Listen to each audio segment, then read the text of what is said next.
I never imagined that I would be stabbed in the back by my own wife. However, if I've learned anything, it's that trust can be harmful when misused. I'm Ryan Carter, and this is the tale of how my wife humiliated me, ruined my job, and believed she could get away with it. She was mistaken, because she had nothing left after I finished. We were the ideal group one believed that Emma and I could not be stopped until everything fell apart. We were both young, driven, and prepared to take on the world when we first met in business school. I developed my skills in operations and sales, while she focused on marketing. 2 years into our professions, we were married in a small private ceremony attended only by our closest friends and family. Just the way we both desired, with no needless luxury.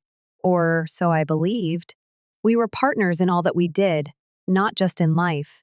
Over dinner, we exchanged ideas, criticized one another's tactics, and encouraged one another to improve. I created the sales and research division from the ground up while I was employed at Titan Tech, a burgeoning software firm.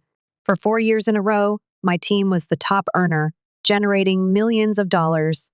Emma, on the other hand, was becoming restless while working for a large automaker.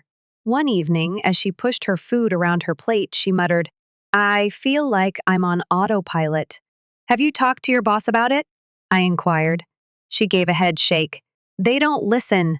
I want something bigger, something challenging." I grinned, pleased for her. "Then go for it." I didn't realize that my profession would be about something bigger. The work that revolutionized everything. Emma returned home radiant after 2 months. "I got the job!" she exclaimed, clearly leaping up and down. I smiled. "That's amazing! What job?" For a moment, she paused. "Titan Tech, the CEO position." My entire being froze. "Wait, the CEO position? At Titan Tech?" She smiled as she nodded. "Can you believe it? They want me to lead the company." I made an effort to grin. I wished I could be pleased for her. Yes, I did. However, I couldn't deny that I had spent years pursuing that position, that I had made my department the main source of profit for the business, that I had invested the time, energy, blood, and perspiration. They had also chosen my wife instead of me. Emma gave me a cheek kiss. "I couldn't have done it without you." I returned the smile, but secretly, something broke. The initial betrayal HR contacted me the following Monday. "Ryan, we need to discuss your new reporting structure." I knew what was about to happen, so I nodded. "Since Emma is now CEO, I assume I'll report to the board?" The HR manager, Clara, smiled tightly at me.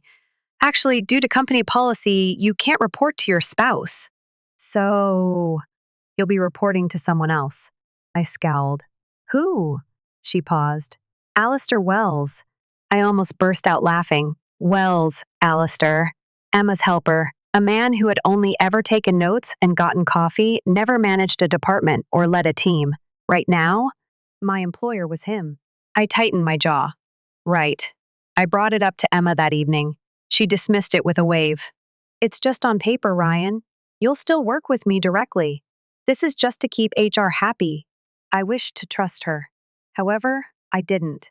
The last hit. Emma dropped the hammer during a board meeting a few weeks later. One of the board members started, looking at his notes. "We've reviewed the company structure, and we're making some adjustments to streamline operations." Something changed in my stomach. He said, "Effective immediately. The sales and research department will now be under Alistair Wells' leadership." The air escaped my lungs. My division, my group, my job, transferred to my wife's helper. I looked across at Emma. She didn't even give me a look. The remainder of the meeting was scarcely audible to me. I drafted out my letter of resignation that evening and mailed it to Alistair directly. The height of humiliation. The night everything fell apart, Emma was enraged when she learned. Her voice was shrill as she said, "You're resigning?" I folded my arms. "What did you expect?" "You reassigned my entire career to Alistair. You expect me to stay?" With a sigh, she squeezed the bridge of her nose. "Ryan, I need you to reconsider. This isn't just about you." I gave a sour laugh. "Now you care about my career?" Her tone softened, as if she were speaking to a young child. "The after-sales department is struggling. You're the only one I trust to fix it."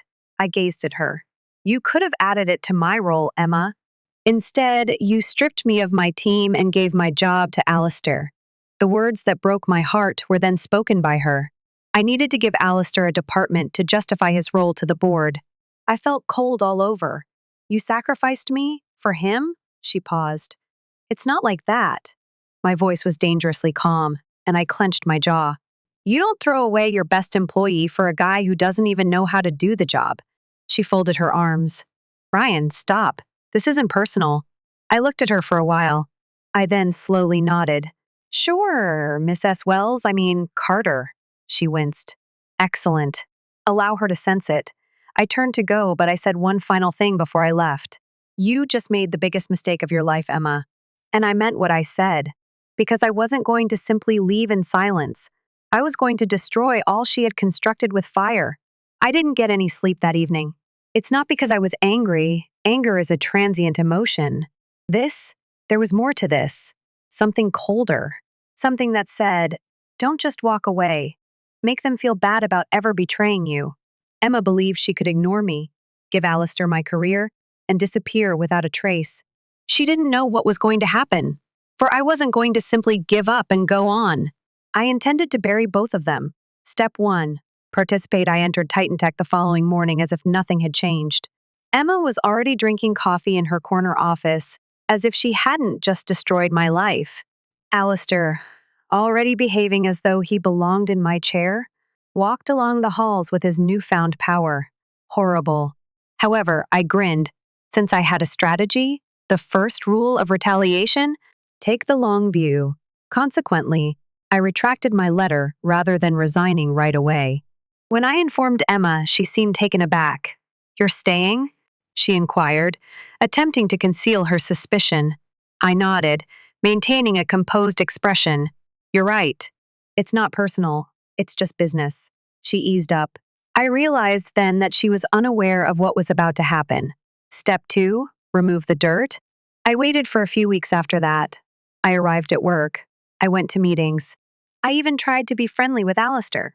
However, behind the scenes, I was gathering data because I needed evidence if I was going to defeat them. Ashley, one of my oldest Titan Tech allies, stepped in at that point. One day, we gathered in the break room, speaking quietly. She looked around anxiously before saying, Ryan, I'm not sure if I should be telling you this. Tell me. After a moment of hesitation, she said, people are talking about Emma and Alistair in a way that's not exactly professional. My blood froze. Define not professional. She took a deep breath. They're spending a lot of time behind closed doors, and Emma defends him no matter what. Even when he screws up, my hands squeezed beneath the table. I had a suspicion. Now, though, it gave me something to work with now. Step 3, request a favor that evening. I called someone. To an old buddy and private detective, Jake Sullivan. He said, Ryan, long time, hello. What's up? I need you to look into 2 people, Emma Carter and Alistair Wells. A pause occurred. You think they're screwing? I didn't respond. I didn't have to. Got it, acknowledged Jake. Give me a few days. I looked at my phone as I hung up. If I was correct in my suspicions, Emma was more than a cunning CEO. She was a dishonest, deceitful fraud, and I intended to ensure that everyone was aware of it. Step 4, observe the burning house. Jake called 3 days later. Ryan, you're going to want to see this. He and I met in a little cafe. A folder he slipped across the table. My hands were shaking when I opened it, and there it was. Pictures, videos, Alistair and Emma. Outside a motel, sharing a kiss, disappearing together inside a room. I was sickened by one picture in particular, Emma giggling in Alistair's arms while wearing the identical dress. She wore the night she told me she was hired as CEO. She came home to me that night. I steadied my hands and closed the folder. Jake leaned closer. What do you want to do? I looked him in the eye. I want to destroy them. The perfect trap in step 5 that evening, I did not return home. Rather, the first stayed at a motel and spent hours deciding what to do next. I wasn't intending to just reveal Emma's extramarital affair. No, it would be too simple. I was going to take everything away from her. Her occupation, her standing, her future. What about Alistair? I intended to ensure that he would never again work in this field. I so began to lay the foundation. I forwarded copies of the images, anonymized, to a Titan Tech board member I trusted. I put together performance reports that demonstrated how my former department was failing under Alistair's direction. I said I had important information to give and set up a presentation for the upcoming board meeting.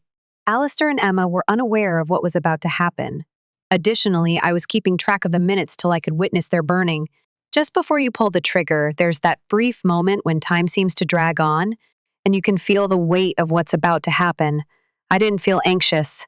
I had no self-doubts. I was prepared. Emma believed that betraying me would get her away with it, believed she could use her boy toy in place of me and maintain her idyllic little life. She would never forget the lesson she was going to learn. Since today, I was going to burn everything today. Step 1. The showdown in the boardroom. The typical faces of strong, astute men and women who didn't accept defeat were there in the Titan Tech boardroom. Unaware that her world was about to collapse, Emma sat calmly and poised at the head of the table. Alistair sat next to her, acting like he belonged and was capable. He didn't. With my trap set and my presentation loaded, I stood at the front. One of the senior board members, Mr. Crawford, gave me a nod. "Ryan, you said you had something urgent to discuss?" I grinned. "Yes, sir. Let's talk numbers." I selected the first slide, a real-time graph that depicted Titan Tech's decline since Alistair took over my division was displayed. Sales decreased by 13%. Productivity and research has decreased by 53%. Estimated loss of revenue, $2.5 million. The space moved.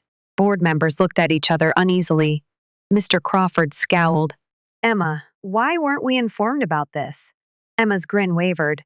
"We've been working on a strategy to turn it around." I interrupted her. "Oh, I'm sure you have. But let's look at another interesting pattern." Once more, I clicked.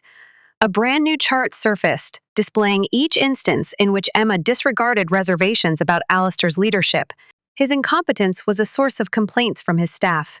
She brushed it off. Under him, projects failed. She concealed it. Did sales decline? She stood up for him.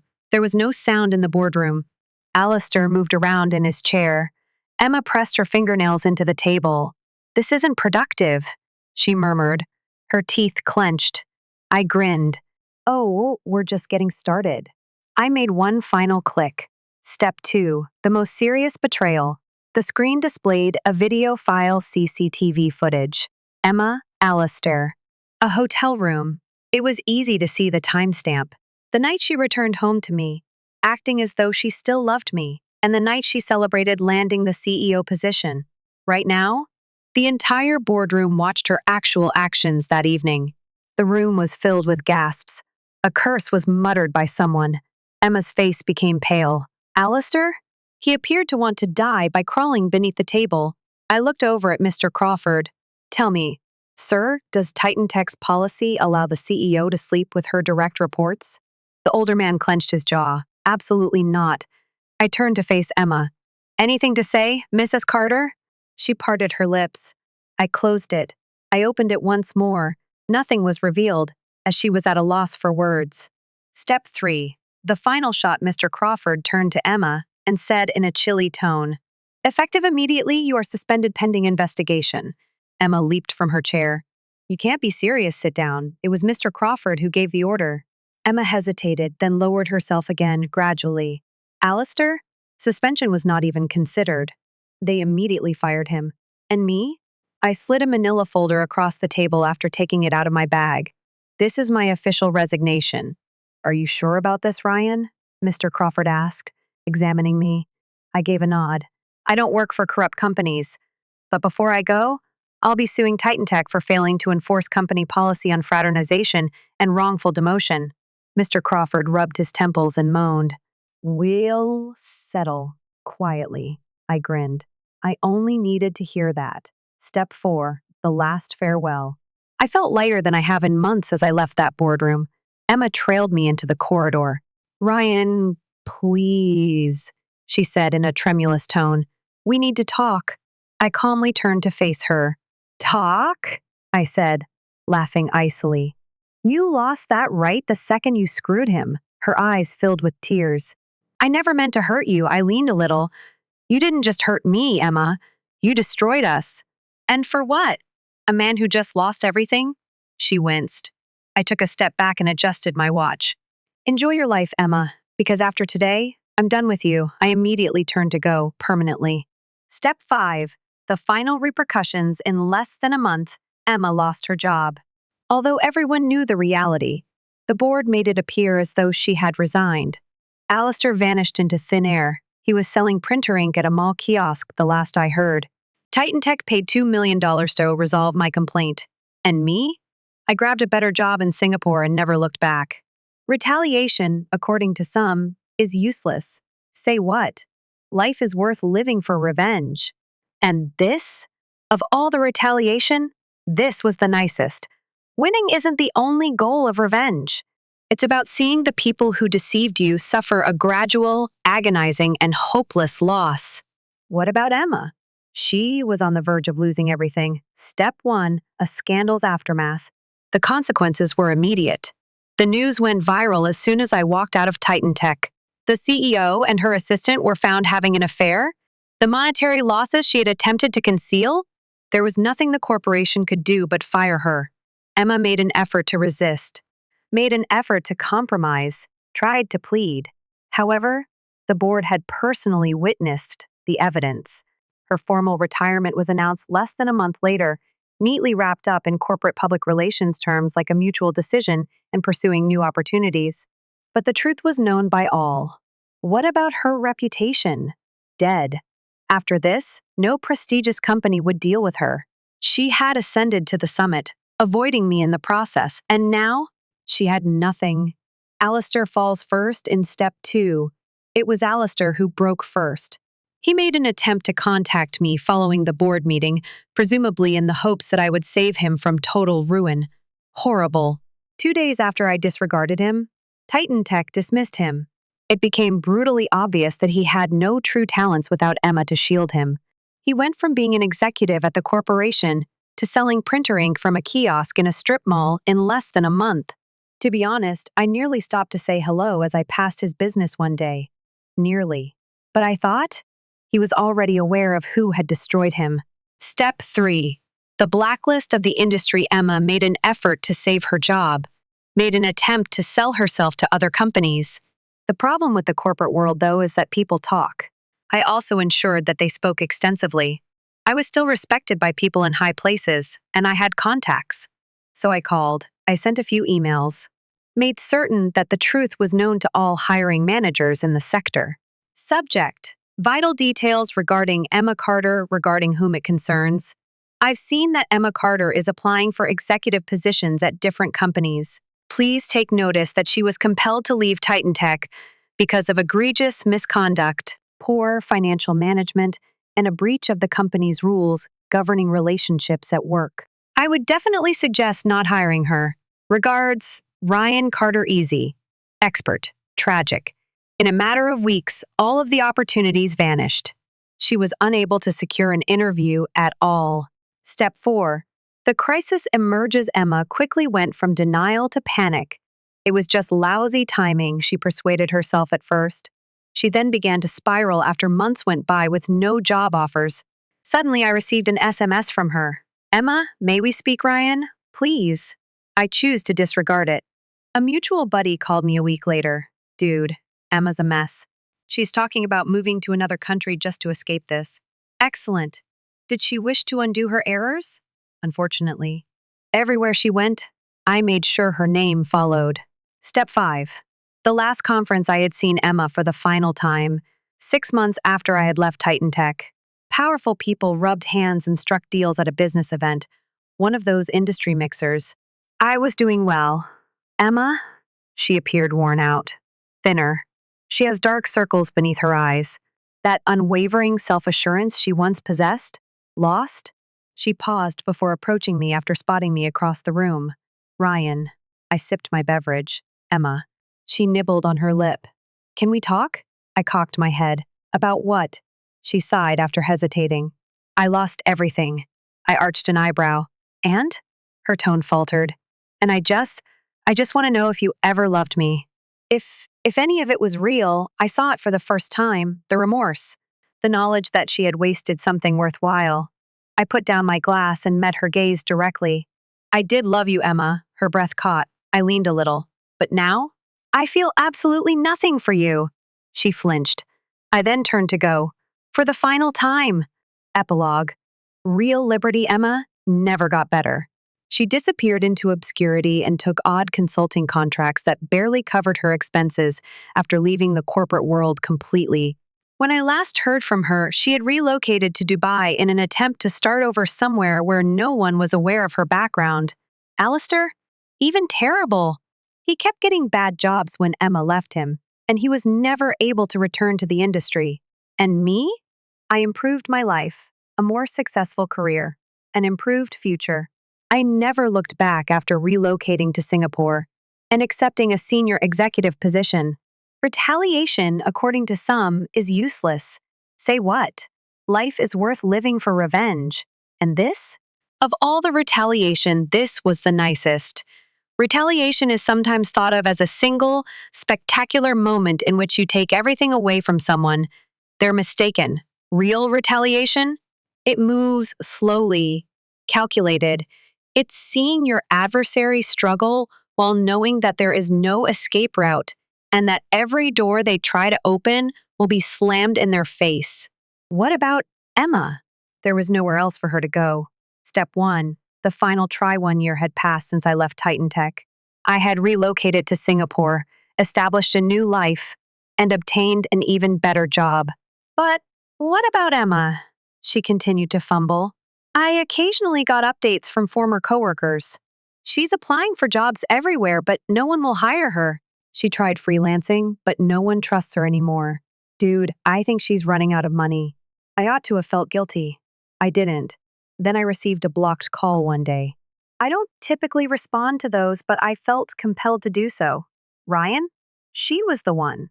She spoke in a different tone. Empty, defeated. Why? She said in a whisper. I grinned. Why what? Why won't you let me move on? I let the silence linger. Then I spoke the final words I would ever say to her. You did this to yourself. I then hung up. Step 2? The last repercussion then? Emma vanished. She entirely quit the corporate world, failed in her attempt to start over in Dubai. She eventually found herself teaching English at a local school in Thailand, where she was barely making ends meet. For someone who had it all once, who rose to the top by betraying the only person who really supported her. This was worse than going to jail. The things she tossed away plagued her forever, trapping her in her own failure. Step 3, real independence. I finally came to a realization after some time. I had lost my anger. I wasn't resentful. I simply didn't give a damn. Emma was nothing now, and I had moved on, so revenge had served its purpose. The true triumph was that, because hate is not the opposite of love, it's apathy. And me? At last, I was free. A life well lived epilogue. Emma vanished from view. No power, not a status, no future.